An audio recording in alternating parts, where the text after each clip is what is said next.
Hey, it's Patrick, and today I'm going to show you how to put a set of Arlen Ness Mid Controls on your bagger.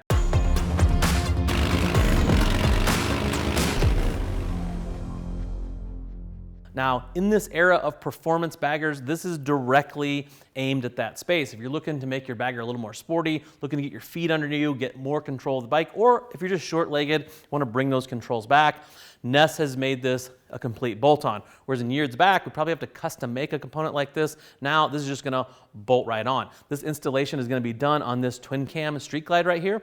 But the installation for all the 14 and up models, all the way up into M8 baggers, is gonna be the same for any Harley touring model.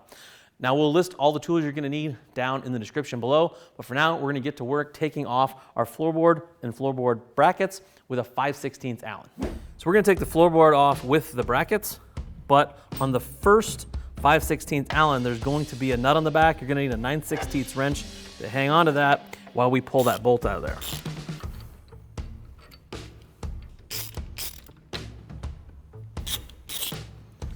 So now we have to take our brake arm off. We're gonna have a 5/8 socket that's gonna take this off right here.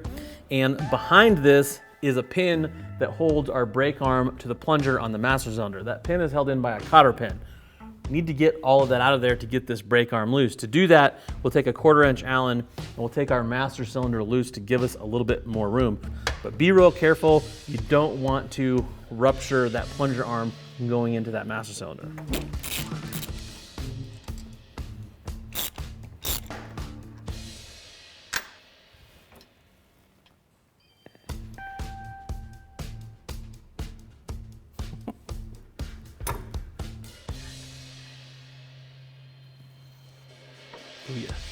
So now we're going to install our new, what amounts to a shortened brake arm. So the first thing we need to do is get this back on the plunger to the master cylinder, put a little grease on the brake arm shaft, and we'll slide this on there. We're going to reuse the big pin that came out. They gave us a new cotter pin to use, so we'll use that new cotter pin. So now that the cotter pin's back in, I'm going to go ahead and put our 2 master cylinder bolts in and use blue Loctite on everything. They supply this finished nut that goes on with a 1/4" Allen. We're gonna put a little blue Loctite on there, tighten this to 18 foot-pounds. So now we're gonna put our actual mid-control bracket on. The one on the right side, the brake side, has 2 holes in it down here. Now you're supposed to use the 1¼ screw, socket head screw that came with it for the top, and 1¾ socket head screw for the bottom. Our assembly is gonna be just a little bit different, and yours may be too, depending on the exhaust you have. This Bassani pipe, the stock floorboards were actually moved out to clear for this pipe. We're gonna do the same thing with our mid-control using the spacers that came with the pipe. If your floorboard is spaced out because of your pipe, you'll have to do the same thing. If it's not, you'll just use no spacers and it'll go right together. So we're gonna use a couple spacers with ours. No matter if you're using a spacer or not, you wanna torque these to 30 foot-pounds and use blue Loctite.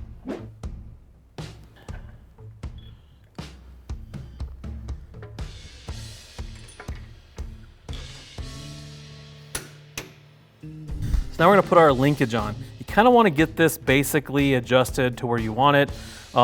Remember, this isn't like the brake arm you had with your floorboards where it's really high up in the air. You basically want it kinda level with where the peg's gonna be. The hardware is already in the locations. You need a 3/16 Allen for the front, you need a 1/2" wrench for the back. We're gonna use blue Loctite on these, and we're gonna torque them to 18 foot-pounds. This rear one's probably gonna be tough to get to with the torque wrench, so just use your best judgment.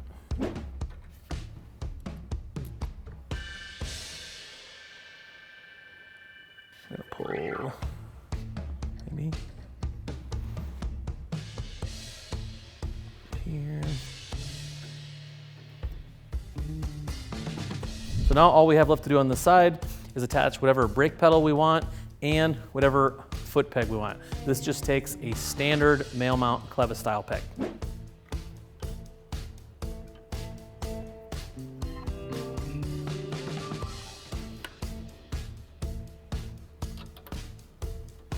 Not going in the hole, there we go. So for us, we need to make a quick peg adjustment here to flatten our peg out. Depending on what kind of peg you have, you may or may not have to do this. After we get our peg adjusted, we'll move to the other side. So now we're over here on the left side of the bike, the shift side of the bike. We're gonna need to take off our floorboard brackets and our shifter.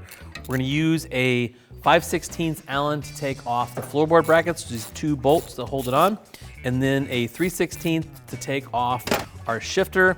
And we're also gonna need to take off that rubber spacer, or if you have 2 shifters, take them both off.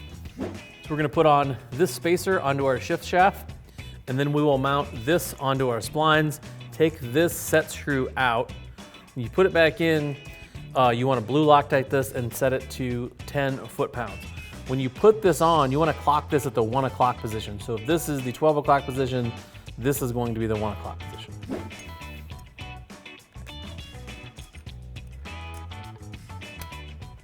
So now we're gonna put our mid-control bracket on. You can see there's a hole on the top, a little peg on the bottom. Peg goes in the non-threaded hole on the bottom here. The 1.5" bolt that Ness supplied goes through the top hole and gets threaded in. Blue Loctite and torque that to 30 foot-pounds. So now we're gonna put our linkage on. Same thing on the brake side. You wanna kinda get this close to where you think you're gonna want it. Remember, this is a flat style foot peg. You don't want this up in the air. You want it pretty much right above where your foot's gonna be. So once you have that adjusted, the hardware is already threaded in to where we're gonna need it. You use a 3/16 Allen, blue Loctite. We're gonna torque these to 18 foot-pounds.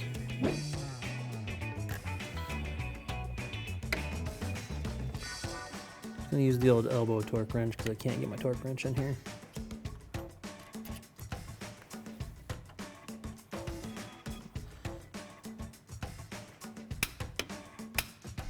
Now we just have to put our shifter peg on, put our foot peg on, and adjust them how we want them.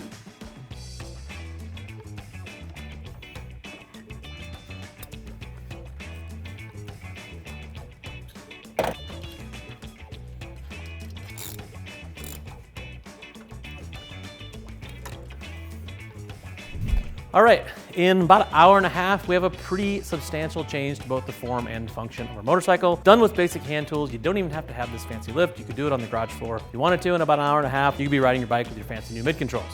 If you're still looking for more information on these mid-control setups, go ahead and hit that info tab on your desktop or mobile device. Take you to the product detail page where you can read other riders' reviews and more specs about these foot controls. If you're still looking for more information, feel free to reach out to our customer service team. They would love to talk to you about what works best for you, your motorcycle, and your budget. I am Patrick. Thank you for watching. Now go work on those motorcycles.